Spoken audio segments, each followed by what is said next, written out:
Bismillah, alhamdulillah, salatu wassalamu ala rasulillah. Bapak hadir yang mulia, kita bersyukur Allah subhanahu wa ta'ala jadikan kita sebagai manusia. Itu yang pertama. Kalau kita dijadikan Allah kambing, ini bulan-bulan ini terancam nasibnya, akan dikorbankan di Idul Adha. Nah, itu tanda-tandanya yang satu gigi sudah pupat, jenggot sudah masuk. Itu kita bersyukur jadi manusia. Tapi sekedar menjadi manusia tidak cukup. Penduduk bumi ini lebih kurang 8 miliar. Yang mengenal Allah sebagai Al-Khaliq, Al-Malik, Al-Razik, pencipta 7 lapis langit dan bumi baru sekitar 2 miliar. Jadi ada 6 miliar lagi dalam keadaan terancam. Bayangkan walaupun mereka kaya raya di dunia ini, begitu mati langsung sengsara, langsung saro. Saro itu mungkin dari kata-kata sengsara ya. Ini bahasa Inggris. Soro. Bahasa Inggris, soro, menderita. Bahasa Inggris. Saro. Baik. Pak Asisten Izin. Siap. Kita sampai jam 6 insyaallah. Jadi sengsaro ini menjadi tanggung jawab kita, karena Nabi berpesan kepada kita semua, dan kita semua sudah dilantik. Pelantikannya itu, SK pelantikannya di Padang Arafah. Nabi sampaikan, balighu anni walau ayat, sampaikan dariku walau satu ayat. Falyuballigh minkum syahid al-ghaib, sampaikanlah dariku oleh yang hadir kepada yang tidak hadir. Waktu itu lebih kurang 124.000 orang hadir di Padang Arafah. Dan bukti mereka telah bergerak ke seluruh dunia menyampaikan apa yang diperintah Nabi. Kita ini menerima Islam, beriman kepada Allah Subhanahu wa ta'ala. Ini adalah bukti bahwa para sahabat dulu amanah. Nah, sekarang amanah itu sudah ada di pundak-pundak kita. Dan alhamdulillah, di antara 2 miliar umat Islam di seluruh dunia ini, ada orang-orang seperti Bapak dipilih untuk menjadi pekerja-pekerja dakwah.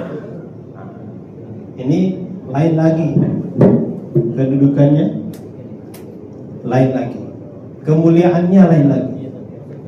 Bapak kalau punya beras 1 kintal, tiap hari dimakan, habis tidak? Kalau 1 kintal mana dari koperasi biasanya berapa hari habis dimasak? Tergantung berapa jumlah anggota keluarga.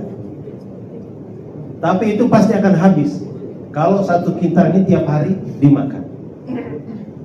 Tapi kalau kita menjadi pengusaha yang dari 1 kintal bisa meningkat menjadi 2, menjadi 10, menjadi 100, 1000. Coba. Nah, Bapak ini menjadi pengusaha. Pengusaha apa namanya? Pengusaha iman. Kan dahsyat sekali. Hanya usaha iman ini yang tidak pernah ada ruginya. Orang mau terima, kita untung. Orang nolak juga untung.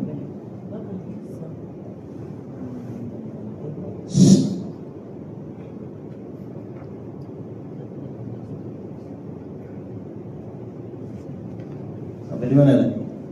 Untung. Orang menerima untung, menolak juga untung. Orang terima untung, orang tolak untung. Ini hebatnya usaha iman. Tidak ada usaha yang lebih hebat daripada ini. Allah tantang itu dalam Al-Quran. Hal adullukum ala tijaratin tunjikum min azabin alim. Mau nggak aku kasih kamu tantangan bisnis, bertijarah, berdagang, yang begitu dahsyatnya sehingga bisa membebaskan engkau dari azab yang pedih. Apa itu mata dagangannya? Iman. Tu'minuna billahi wa rasul. Iman kepada Allah, iman kepada Rasul. Itu mata dagangan yang tidak ada ruginya.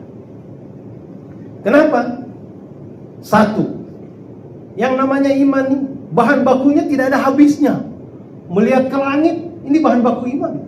Lihat ke gunung, bahan baku iman. Bagaimana Allah menancapkan gunung yang begitu dahsyat sehingga bumi yang tadinya berguncang-guncang ketika ditancap gunung menjadi diam. Gunung bahan baku iman. Lautan bahan baku iman. Pepohonan bahan baku iman. Hewan-hewan bahan baku iman. Manusia-manusia bahan baku iman. Jadi bahan bakunya tidak akan pernah habis. Yang kedua, iman ini mudah dikemas, bisa dibawa kemana-mana. Beda kalau kita jualan rumah. Ada ya PUPR di sini ada? Gak ada. Atau yang jualan apa? Koperasi aja lah, koperasi lah. Kalau ada orang koperasi jual beli rumah? Nggak ada. Apa yang jual beli rumah? Properti, sawah, bon sawit. Coba katakan siapa yang punya bon sawit di sini? Ya nggak ada yang mau mengaku. Padahal semuanya punya minimal 20.000 batang. Amin. Amin. Amin dulu. Kalau bapak ini jadi pengusaha sawit, punya kebun sawit, bapak mau pergi ke Jakarta, kebun sawitnya nggak bisa dibawa ke Jakarta, nggak bisa. Tapi kalau bapak jadi pengusaha iman, imannya bisa dibawa ke Jakarta. Saya jumpa pertama kali dengan Pak Gubernur, itu di Pakistan ketemunya. Bukan di Lebong, bukan di Muko-Muko, bukan di Kepahiang. Ketemu kami itu di Pakistan dengan Pak Gubernur. Karena iman itu bisa dibawa antar negara, antar benua. Hebat. Ini hebat menjadi pengusaha iman. Dan kalau kita mau jualan, iman nih Masya Allah, cocok untuk semua orang. Iman cocok untuk orang kulit putih, cocok untuk orang kulit hitam, cocok untuk orang lembah, cocok untuk orang Serawai, cocok untuk rakyat, cocok untuk pejabat, cocok untuk orang kota, cocok untuk orang desa, cocok untuk laki-laki, cocok untuk perempuan. Kalau kita jualan gincu, cocok untuk perempuan, nggak cocok untuk laki-laki. Kalau kita jualan jas hujan, cocok waktu musim hujan, tidak cocok waktu musim kemarau. Tapi jualan iman ini cocok untuk semua orang, cocok untuk semua musim, cocok untuk semua suasana dan keadaan. Tadi ada yang cerita di sini, datangin orang itu ada, tetapi dia bilang tidak ada, istrinya bilang tidak ada. Itu dagangan sudah laku, sudah dibeli oleh Allah Subhanahu wa taala. Hebat ini mata dagang iman. Dan inilah yang Bapak sedang usahakan. Inilah yang disebut tijaratan lan tabur. Perdagangan yang tidak ada ruginya. Kita mau dagang apa saja di dunia ini ada risiko rugi. Mau dagang batu, cincin ada risiko rugi. Mau dagang ikan dari pantai panjang ada risiko rugi. Mau dagang sawit dari Muko-Muko ada risiko rugi. Mau dagang kopi dari Kepahiang ada risiko rugi. Tapi dagang iman tidak ada risiko ruginya. Dan ini bisnis besar. Partner kita siapa? Kita berpartner dengan Allah Subhanahu wa taala. Kalau kita berpartner dengan Pak Camat misalnya, berapa besar bisnisnya? Kita partner dengan wali kota, dengan bupati, dengan gubernur, dengan presiden, kira-kira berapa besar bisnisnya? Ini kita berpartner dengan Allah Subhanahu wa taala. Kira-kira berapa besar bisnisnya? Maka ini kita bersyukur. Kita diberi Allah satu pekerjaan yang luar biasa, di mana kita diberi amanat untuk menyampaikan kalam Rasulullah. Bapak kemarin itu door to door, ya kan? Dan saya sangat gembira arahan Pak Gubernur kemarin bukan hanya untuk perbaiki diri atau islah diri, islah iman, islah amal, tapi juga tetap walk from anywhere. Tadi ada masyarakat yang memerlukan NIB sudah dibantu. Ada nggak yang ketemu anak yatim kemarin di sini? Mungkin ketemu tapi nggak ditanya. Penyandang cacat Ada ketemu penyandang cacat ya, dan sekaligus pengrajin. dan Pengrajin. pengrajin, masya Allah. Jadi ini maksud retreat kita. Kita ingin agar ketemu orang-orang yang memerlukan kehadiran pemerintah di tengah-tengah mereka. Kemarin itu Pak Gubernur arahkan, ada lahan nganggur, lahan provinsi, lahan pemerintah. Coba dipikirkan, dilaporkan nanti. Ini ada di sana ditumbuhi ilalang saja.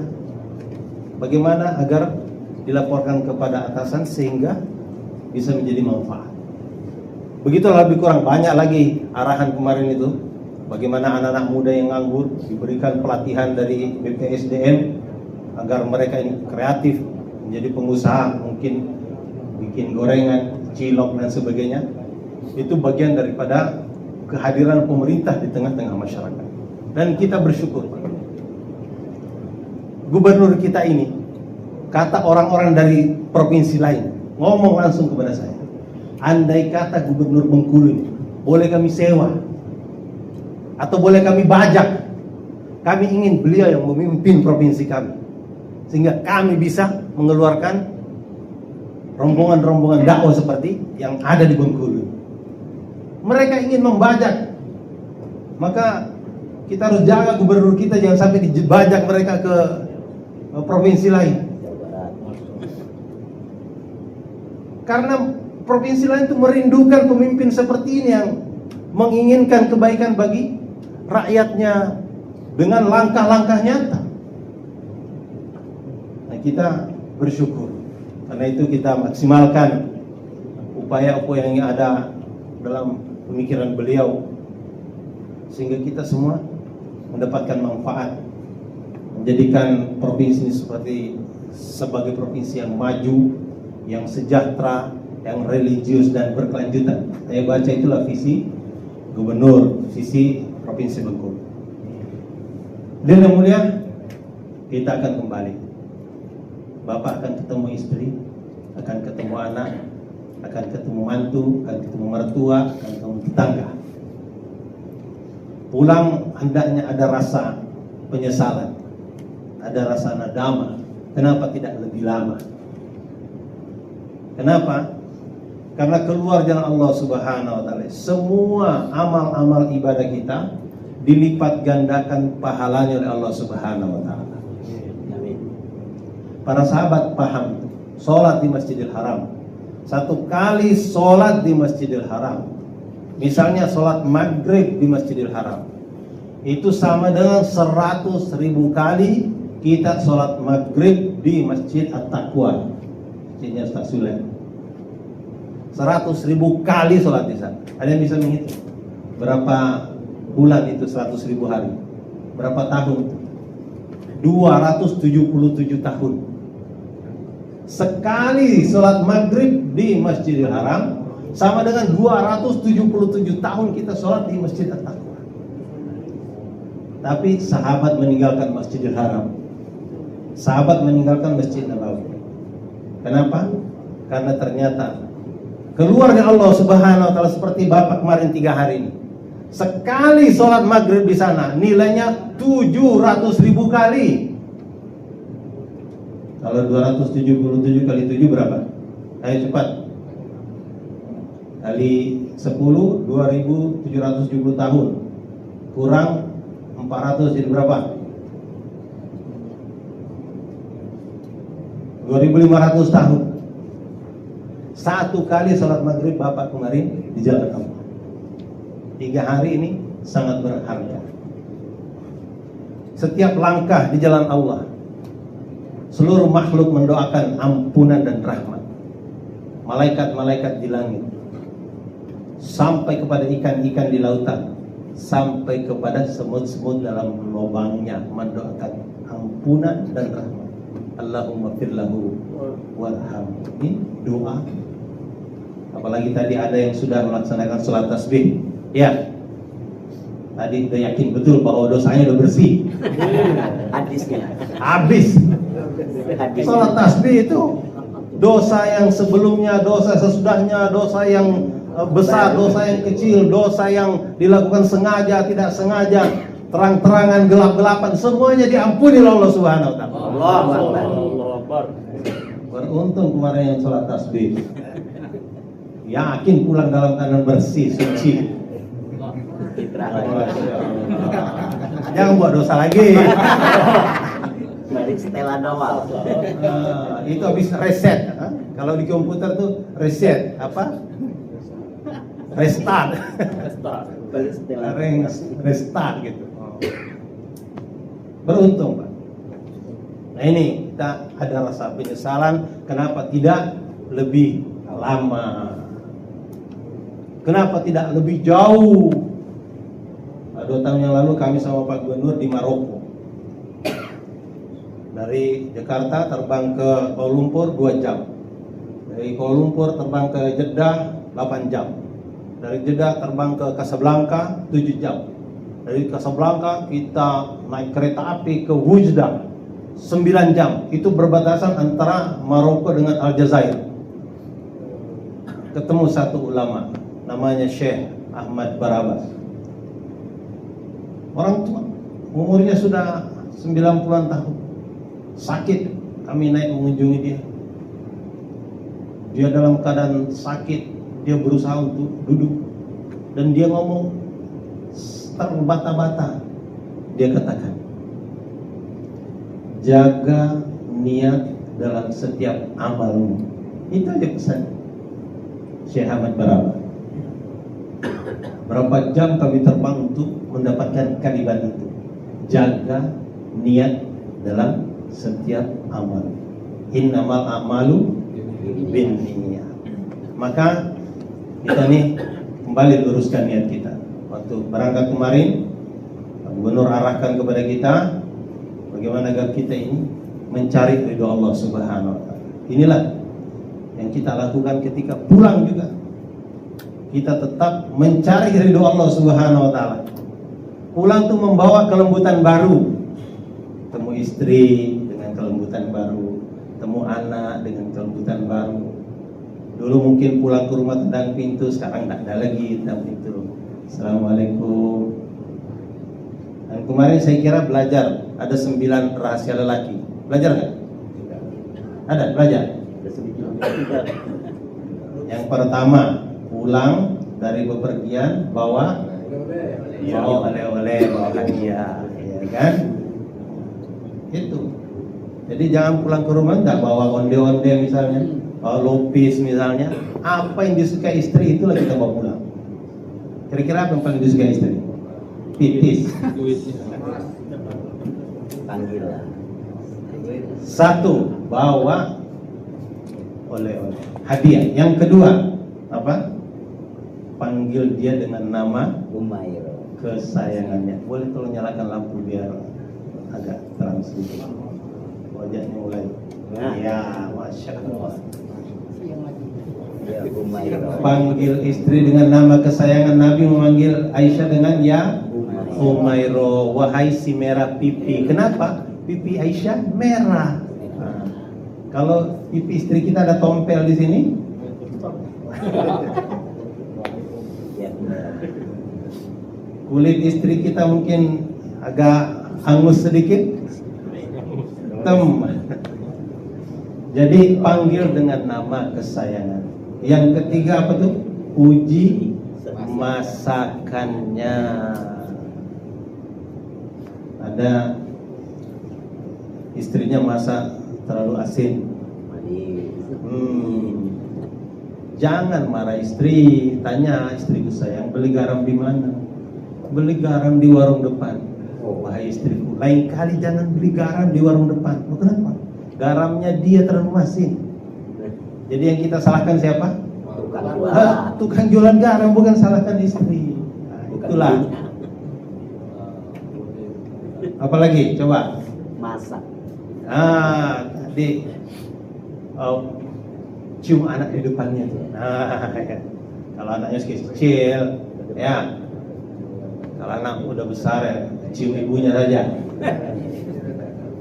Karena ibu ini betul-betul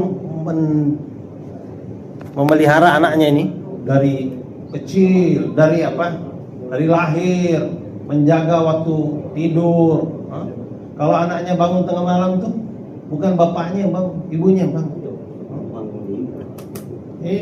Ibunya bangun, diganti popoknya, kemudian ditidurkan lagi. Giliran anaknya tidur, sekarang bapaknya bangunin ibunya. Itu saya kira pengalaman ada. Senior semua. Senior semua. Jadi cium anak depannya. Jangan waktu wangi imam sini anakku, begitu kencing ambil anakmu. Waktu wangi anakku, waktu kencing anakmu. Jangan macam itu. Kemudian yang kelima apa? Hormati keluarganya. Mungkin ada saudaranya, mungkin ada teman-temannya datang, hormati. Jangan sembunyi dalam kamar. Ini nasihat-nasihat supaya rumah tangga itu betul-betul menjadi indah. Yang keenam itu bantu kerja hariannya. Dia mungkin memasak, bantu potong sayur. Dia mungkin mencuci, bantu jemur. Pokoknya kerja hariannya bantu. Apa lagi? Yang ketujuh, sebut nama dalam doa. Wahai Allah, jadikanlah Sarita istriku ini bidadari surgaku. Ada caranya apa? Waktu sedang tidur, kita sholat di samping dia. Kemudian ketika berdoa, tepuk-tepuk dikit supaya antara sadar dengan tidak sadar dia mendengar namanya disebut. Ya Allah, Sarita istriku, jadikan bidadariku, ratu bidadari dalam surga. Sehingga dia tahu ini saya sedang didoakan oleh suamiku. Masya Allah. Nah, yang kedelapan apa? Apa nggak belajar? Belajar. Kau belajar? Nggak ingat semuanya. Baru sebagian, baru setuju. Masya Allah, ini rahasia lelaki, jangan sampai bocor di kalangan perempuan. Karena kalau bocor di kalangan perempuan ketika kita buat amalan itu, dia buat-buat ya. habis muzakara ini dengan Masya Allah. Yang kedelapan, minta pendapatnya. Ya, kalau ingin membeli kebun sawit, minta pendapatnya. Pergi kemana, musyawarah ya. Dan yang sembilan, yang kesembilan, ajak jalan-jalan. Jumpa orang tua, jumpa saudara, mungkin ajak jalan-jalan ke Mekah, ke Madinah ya. Pasti bahagialah itu. Dan ada satu program untuk kita ini orang dakwah, namanya program Mastur. Pergi berdakwah bersama istri. Nanti ada programnya berikutnya aja. Tapi inilah 9 rahasia lelaki. Kalau Bapak amalkan ini ketika pulang, insya Allah akan ada perubahan di rumah. Kebahagiaan akan Allah berikan. Dan ada yang disebut 5 amal makomi. Kemarin belajar muzakara 5 amal makomi. Oh belum sampai. Belum sampai, Masya Allah. Masih adab-adab. Baik, Bapak kalau pergi ke kolam akan dapat ikan kecil-kecil. Kalau Bapak pergi ke sungai, ikannya lebih besar. Bapak pergi ke danau, ikannya lebih besar lagi. Bapak pergi ke laut, ikannya jauh lebih besar lagi dan lebih banyak lagi. Kemarin iuran untuk makan berapa sehari? 60 ini per orang. Berapa? 40. Ini 50. 50, Masya Allah. Ya Alhamdulillah. Kalau ada 10 orang, 50 jadi 500. Cukup untuk 3 kali makan ya. Sebenarnya bukan untuk orang lain, kita sendiri yang makan itu. Yang menikmati. Pergi kalau ke warung, bisa nggak tuh 50.000 3 kali makan? Nggak cukup. Itulah nampak berkahnya ya kan. Udah pakai teh, kopi, susu. Masya Allah. Ada lagi mungkin pakai singkong rebus. Baik. Berkah. Jadi kalau kita korbankan 50.000, mungkin kita bisa beli pancing, memancingnya di tepi danau, tepi pantai panjang, itu dapat ikan kecil-kecil. Kalau kita sewa perahu 500.000, itu bisa dapat ikan lebih besar.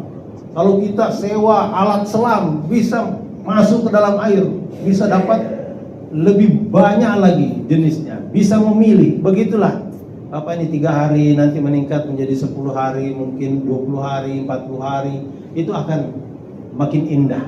Karena dakwah ini seperti lautan yang luas, tidak bertepi. Keindahannya itu tidak bisa diceritakan. Bapak 3 hari ini nggak bisa menceritakan indahnya perasaan, nikmatnya kepada orang-orang. Makanya orang-orang yang Bapak tanya bagaimana 3 hari, mereka nggak bisa menceritakan. Sampai Pak Gubernur sering katakan tidak ada tidur yang paling nikmat dibanding tidur jalan Allah Subhanahu wa taala. Di waktu-waktu kerja susah beliau tidur. Tapi waktu iktikaf di masjid, Masya Allah, baru letakkan sebentar kepala di bantal sudah sampai ke langit ke-7. Nikmat tidur jalan Allah. Walaupun mungkin hanya sebentar. Sering beliau katakan tidak ada makanan yang lebih nikmat selain makanan jalan Allah Subhanahu wa taala. Mungkin waktu pertama makan pakai nampan. Mungkin ada yang merasa malu-malu, merasa jijik, ya kan? Tapi lama-lama akhirnya minta tambah. Lama-lama memalukan. Tadinya malu-malu, lama-lama memalukan. Memang itu Allah yang kasih nikmat.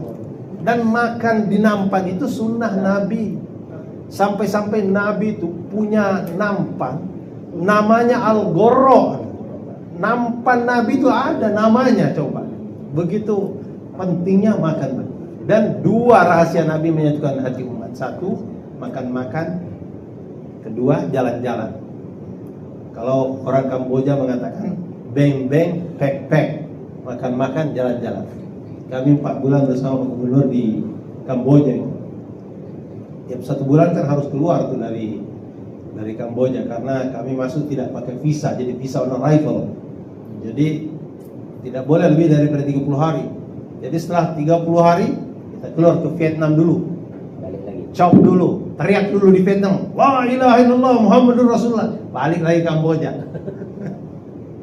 Seperti itu. Tapi subhanallah, nikmat. Kamboja yang penduduknya lebih kurang 7% saja muslim, tapi Masya Allah, ketika waktu azan berkumandang, itu yang ada di sungai, yang ada di perahu-perahu semuanya bergerak naik ke masjid. Nah, kita syukuri. Ini kita syukuri. 5 amal makomin. Yang pertama, musyawarah harian. Jadi Bapak akan pulang, nanti dianjurkan tidak langsung pulang ke rumah, pulang dulu ke masjid, berjumpa orang-orang masjid, ceritakan dulu bagaimana keadaan retreat pengalaman 3 hari, supaya mereka, oh bukan seperti yang kami dengar, gitu ninggalin alat, ninggalin istri, ninggalin pekerjaan. Ternyata orang retreat ini bukan begitu. Jadi selama ini kan banyak kesalahpahaman tentang orang-orang dakwah ini. Jadi berikan depan 3 hari diceritakan kepada orang-orang masjid, baru pulang ke rumah. Dan amalan masjid kita buat, kita musyawarah, namanya musyawarah harian. Ini amalan yang pertama. Apa? Musyawarah harian. Kemudian yang kedua, taklim harian. Taklim harian, taklim yang kita baca di sini, yang kita baca kemarin, apa kitab apa yang dibaca kemarin? Fadilah Amal, apa lagi? Muntakhab, apa lagi? Fadilah Sedekah baca. Fadilah Haji baca. Oh belum. Ini harus sedia Fadilah Haji, karena sekarang ini lagi musim haji. Musim haji kita baca Fadilah Haji. Banyak orang pergi haji, ketika pulang dia tidak dakwah. Padahal yang diperintah untuk dakwah itu Pak Haji itu. Rasulullah itu mengumpulkan orang di Arafah yang tadi disampaikan, falyuballigh minkum syahid al-ghaib. Jadi harusnya para hujjat yang pulang dari haji itu dia sibuk berdakwah. Tapi karena tidak baca kitab Fadilah Haji, jadi tidak tahu apa yang harus dikerjakan. Jadi kita baca taklim di masjid. Yang ketiga, kunjungan harian. Jadi ini 3 amalan harian. Apa? Pertama, musyawarah harian. Yang kedua, taklim harian. Yang ketiga, kunjungan harian. Kemudian ada yang mingguan. Apa itu mingguan? Namanya jaulah satu, jaulah dua. Istilahnya. Jaulah satu artinya di masjid kita, seminggu sekali kita keliling, rumah ke rumah kita datangi. Dengan beberapa orang, 4 orang, 5 orang, 6 orang. Itu kita buat di masjid kita. Kemudian seminggu sekali juga kita buat di masjid tetangga. Misalnya ini masjid Manarul Hidayah. Nah, ini kita buat hari Ahad, hari Sabtu atau hari Jumat di masjid At-Taqwa misalnya. Seminggu sekali di masjid kita, seminggu sekali di masjid tetangga. Itu namanya jaulah satu, jaulah dua. Kemudian ada yang kita buat bulanan. Apa itu bulanan yang Bapak kerjakan kemarin 3 hari? 3 hari sebulan. Jadi bulan depan usahakan minggu berapa ini? Minggu kedua. Minggu kedua bulan depan keluar lagi 3 hari seperti ini. Enggak usah pakai SP lagi. Pergi ke markas malam Jumat, kasih tahu saya mau ikut 3 hari di rombongan mana saya ikut. Nah, kenapa? Karena saya ingin upgrade diri saya.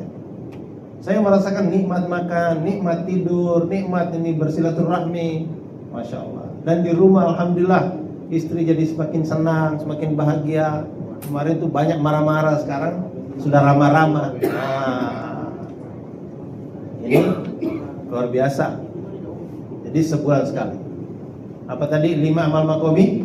1 musyawarah harian, 2 taklim harian, 3 kunjungan harian, 4 jaulah mingguan, jaulah 1, jaulah 2. Kemudian 3 hari bulanan. Ini minimal setiap bulan kita lakukan. Dan 5T, ini harus dihafal nih 5T supaya kita bisa istiqomah. Pertama, senantiasa tundukkan pandangan. Tundukkan pandangan. Kalau kita tundukkan pandangan, maka hidup kita jadi nikmat. Kenapa? Kalau untuk perkara dunia nih, kita tidak boleh mendongak ke atas.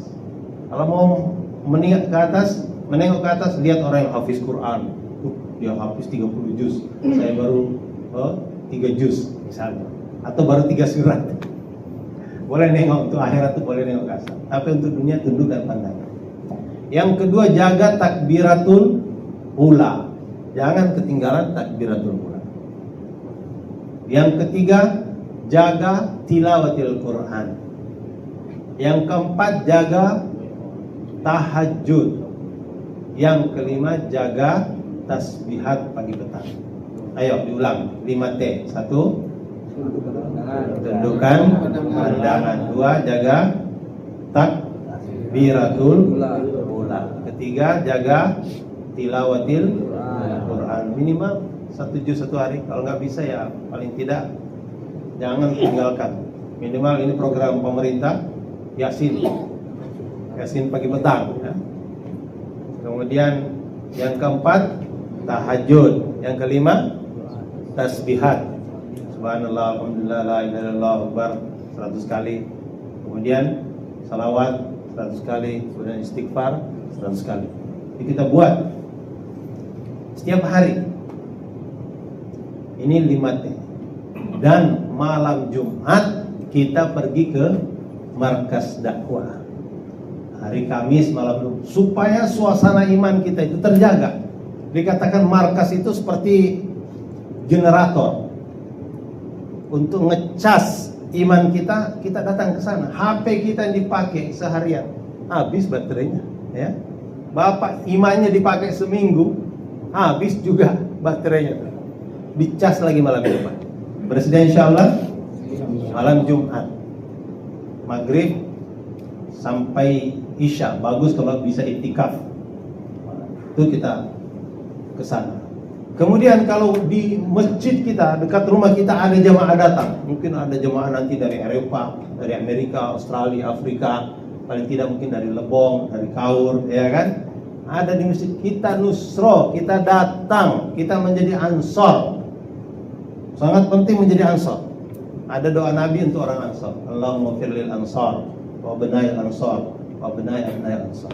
Wahai Allah, ampunilah orang Ansor, ampuni dosa-dosanya anak orang Ansor, ampuni dosanya anaknya anak-anak orang Ansor.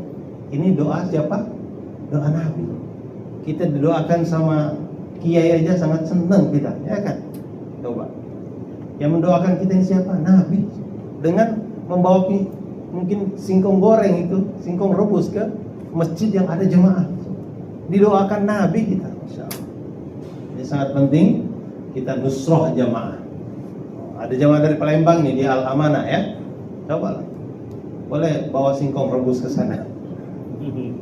Kalau setiap orang bawa singkong rebus, ada 70 keranjang singkong rebus akan tersedia di Masjid Al Amanah. Didoakan Nabi, Masya Allah. Orang itu datang ke rumah kiai, Masya Allah, supaya didoakan. Ini Nabi langsung mendoakan. Menjadi orang Ansor, sangat penting. Dan kita perbaiki akhlak kita, insyaallah ya. Semakin baik akhlak kita nih, semakin sukses retreat kita. Dan insyaallah mudah-mudahan Allah Subhanahu wa taala terima pengorbanan kita selama 3 hari ini. Amin. Allah. Suruh bubar ini. Ada kipas aja. Jam 6 ya? Nah, kurang 3 menit, kurang 5 menit. Ini sudah disetel. Oh gitu. Baik, ini karena ada terjadi kematian lampu. Saya evaluasi aja sedikit. Pertama, Bapak ini bersyukur dijadikan sebagai manusia, dijadikan sebagai orang beriman, dijadikan sebagai dai. Yang kedua, Bapak ini bersyukur punya gubernur yang akan dibajak oleh orang-orang lain. Kalau Bapak tidak jaga, pasti orang lain akan membajaknya. Jadi jaga betul dengan cara apa? Kita kerjakan program-program yang dianjurkan oleh beliau. Dan yang ketiga, kita jaga amal makomi tadi. 5 amal makomi, 1 musyawarah harian, taklim harian, kunjungan harian, jaulah mingguan, jaulah 1, jaulah 2, dan keluar 3 hari bulanan. Bulan depan keluar lagi 3 hari. Kemudian 5 T, tundukkan pandangan, jaga takbiratul ula, tilawatul Quran, tahajud, dan tasbihat pagi petang. Kalau Bapak jaga ini semua, insya Allah, maka Allah akan istiqomahkan seperti tadi yang diinginkan oleh kawan kita. Bagaimana agar kita tetap bisa istiqomah? Maka kita jaga amalan-amalan yang ada diajarkan di markas. Insya Allah, semoga Allah terima.